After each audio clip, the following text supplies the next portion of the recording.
जाएंगे तो इस रियासत की जनता में त्राह मच जाएगा। राजा, ऐसा नहीं हो सकता, कोई न कोई उपाय तो जरूर होगा। रघु, अब मैं क्या करूं? मुझे कुछ नहीं सुहाता है रघु, मैं क्या करूं समझ नहीं आता। ठीक है महाराज, आप आराम करिए, क्योंकि आपके दिल पर एक पहाड़ सा टूट चुका है, इसलिए आप बहुत परेशान हैं। आप बैठिए राजन, आप बैठिए।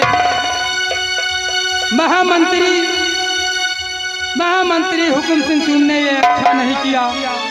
एक राजा की रियासत को भंग करने का तुम्हारा कोई अधिकार नहीं है, क्योंकि तुम उस राज दरबार के एक नौकर हो और तुमने जिस थाली में खाया उसी में छेद किया है, इसलिए ईश्वर तुम्हें इसका अंजाम बुरा ही देगा।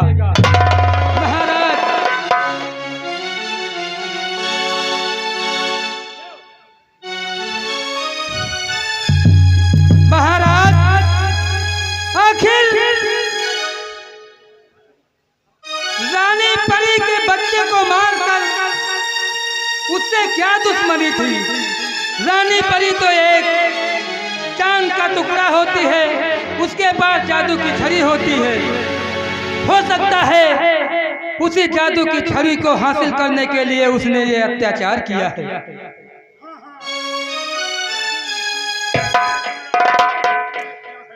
ऐसा ही है महाराज, लेकिन वो अपने मकसद में कभी कामयाब नहीं हो।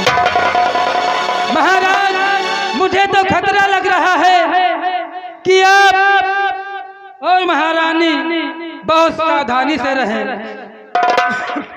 क्योंकि वो हरामजादा कुछ भी कर सकता है।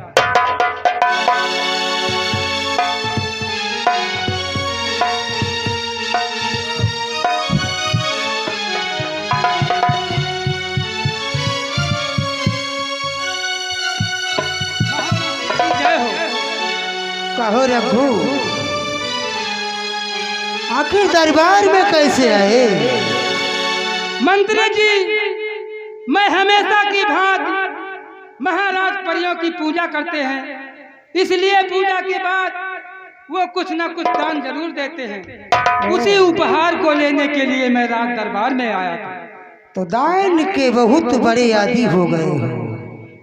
आखिर हम गरीबों को दान की ही आशा रहती है, और हम गरीब किसान क्या कर सकते हैं। अच्छा, तो तुम्हें दान चाहिए, लेकिन आज महाराज पता नहीं क्यों इतना उदास है कि कुछ बात ही नहीं कर रहे हैं। अच्छा, उदासी का कारण भी जानना चाहते हो? मैं तो कहता हूँ रघु, तुम यहाँ से चले जाओ। नहीं मंत्री जी, मैंने महाराज का नमक खाया है, और रियासत का एक गरीब किसान होने के नाते मेरा फर्ज बनता है कि जब एक राजा के ऊपर कोई मुसीबत है तो मेरी कोई औकात नहीं है आप लोगों के सामने, लेकिन फिर भी जानने का हक एक रियासत की प्रजा को होता है। ओ, प्रजा का हक जानने आए हो? हाँ मंत्री जी। बाजुओं में फौलाद भर के आए हो? नहीं मंत्री जी, मेरा ऐसा कोई इरादा नहीं है। मैं एक गरीब किसान, मैं क्या फौलाद भर के आऊंगा।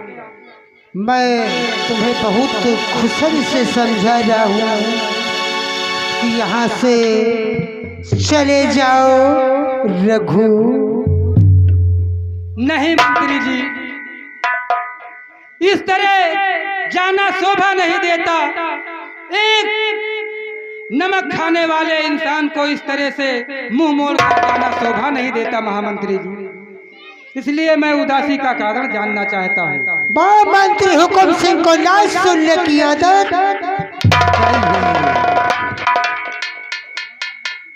मैं कहता हूँ कि यहाँ से चले जाओ रघु।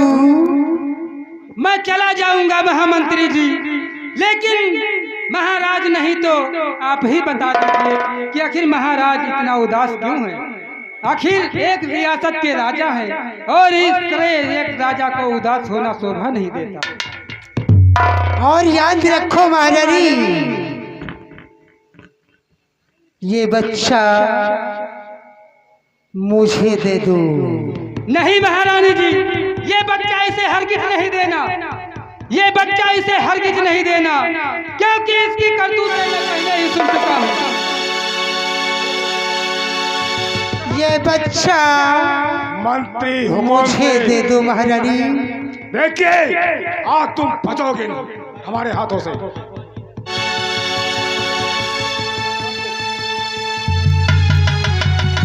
कंचन, तू नहीं जानता इन बाजियों में वो फौलाद भरा है। एक ही तलवार में सर कलम कर दूंगा। हुकुम से तुम महाराज की ताकत को नहीं जानते हो। एक ही तलवार में तुम्हारी भुजा खत्म हो जाएगी। तो तैयार हो जा कंचन।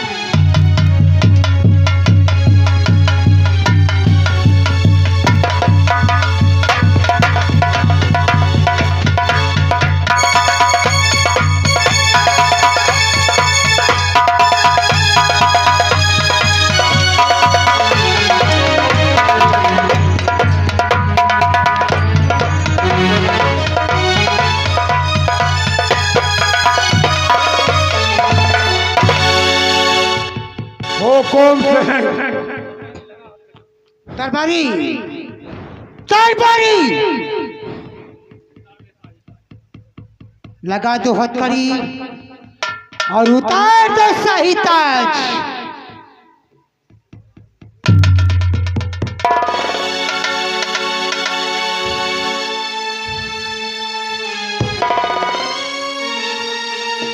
हरामजादे, छोड़ दे मेरे स्वामी को।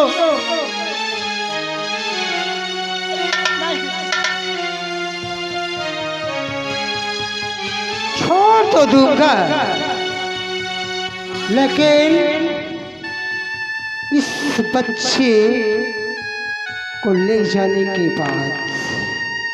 महामंत्री जी, आपने ये क्या किया? एक रियासत के राजा के हाथों में हथकड़ी डाल दिया। यह आपने अच्छा नहीं किया। मैं कहता हूँ कि बीच में रोड़ा मत बनो रघु। नहीं और अपनी जान की सलामती चाहते हो तो यहाँ से चले जाओ। नहीं मंत्री जी, मैं चला जाऊंगा, लेकिन ये जो आपको कर रहे हो ये आपको करना शोभा नहीं देता, क्योंकि आप रियासत के मंत्री हैं। इसलिए मैं आपसे गुजारिश करता हूँ। मैं तुमसे शिक्षा लेने नहीं आया हूँ रघु। मैं जो कहता हूँ उसे ध्यान से सुनो और यहाँ से चले जाओ। कहो मंत्री जी, क्या कहना चाहते हैं? तो बंद बकवास कर, तू बबे बे शरम बंद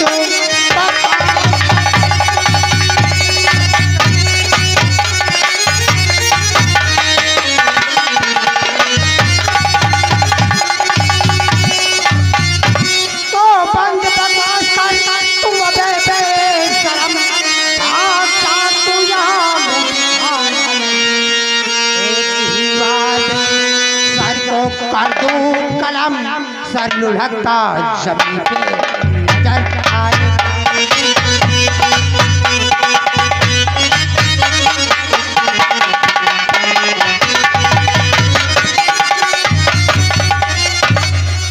नहीं मंत्री जी, मैं आपसे युद्ध करने नहीं आया हूँ, मैं तो आपसे सिर्फ विनती करने आया हूँ। और छोड़ दो मंत्री जी अब महाराज को, छोड़ दो।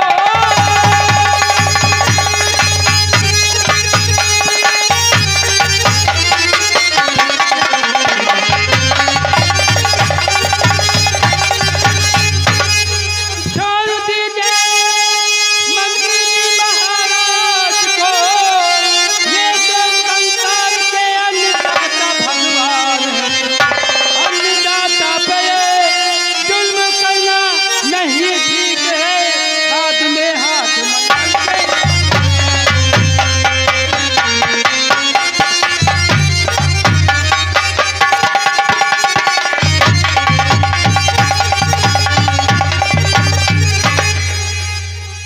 तो रघु अगर हमारी बात नहीं समझ में आती हो तो बताओ। मंत्री जी, मैं आपसे एक बात पूछना चाहता हूँ, कृपा करके निवेदन है कि मुझे अवश्य बताएं, आखिर ये सब आप क्यों कर रहे हैं? सिर्फ मुझे ये बच्चा चाहिए और दुनिया में कोई ऐसी ताकत नहीं जो इस बच्चे को बचा सके। नहीं मंत्री जी, लेकिन मैं भी इस रियासत का एक नमकखार इंसान हूँ। मेरे जीते जी आप इस बच्चे को नहीं मार सकते। यह हुकुम सिंह की तलवार है और जब तक ये घायल नहीं करती म्यान में दोबारा रही जाती है। मंत्री जी, आप ये तख्त तो ताज अपनाना चाहते हैं तो आपका ये सपना कभी पूरा नहीं होगा। ये बच्चा मुझे दे दे महारानी। नहीं मंत्री जी, इंसान लाख तदबीर करे लेकिन अपनी तकदीर को नहीं बदल सकता। ये बच्चा मुझे दे दो महारानी। नहीं मंत्री जी, मैं कहता हूँ ये बच्चा मुझे दे दो महारानी।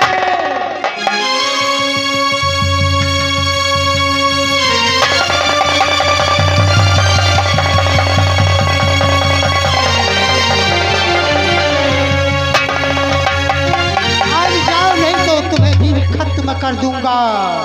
नहीं मंत्री जी, ऐसा मत करिए। मैं कह रहा हूँ कि अपनी तकदीर बदलने के लिए तकदीर का इस्तेमाल मत कीजिए। ये ख्वाब कभी पूरा नहीं होगा, तुम्हारा ये ख्वाब कभी पूरा नहीं होगा। मैं बगैर इस बच्चे को खत्म किए जा नहीं सकता।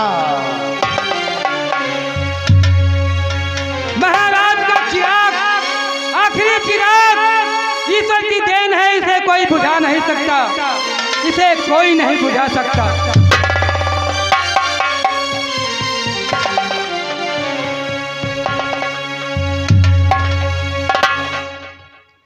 तो रघु तुम नहीं जानना चाहते हो?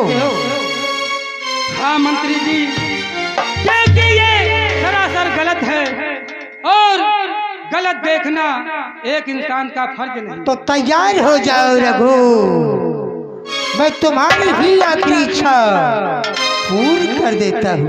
नहीं मंत्री जी, मैं अभी आपसे विनय कर रहा हूँ कि आप ऐसा ना करें, क्योंकि ये सब ठीक नहीं है। तो तैयार हो जाओ रघु। नहीं, वो सामने से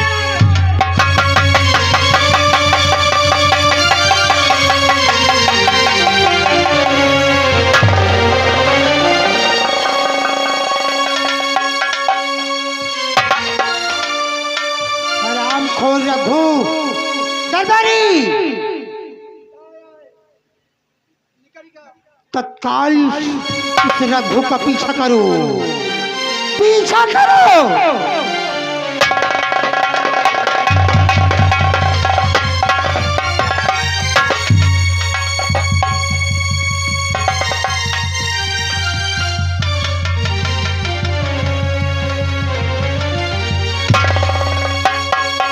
दरबारी, दरबारी जाओ, सम्राट को काल कोठरी में डाल दो।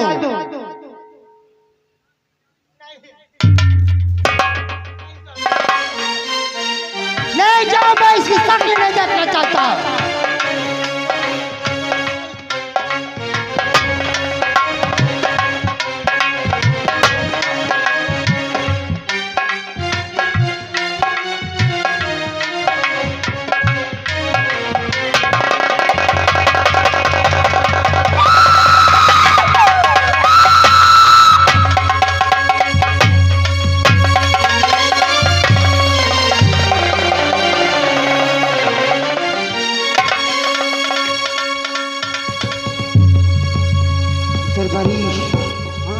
अब मैं चलता हूँ रघु के पास और तुम इस बाड़ी को किनारे लगा के आना।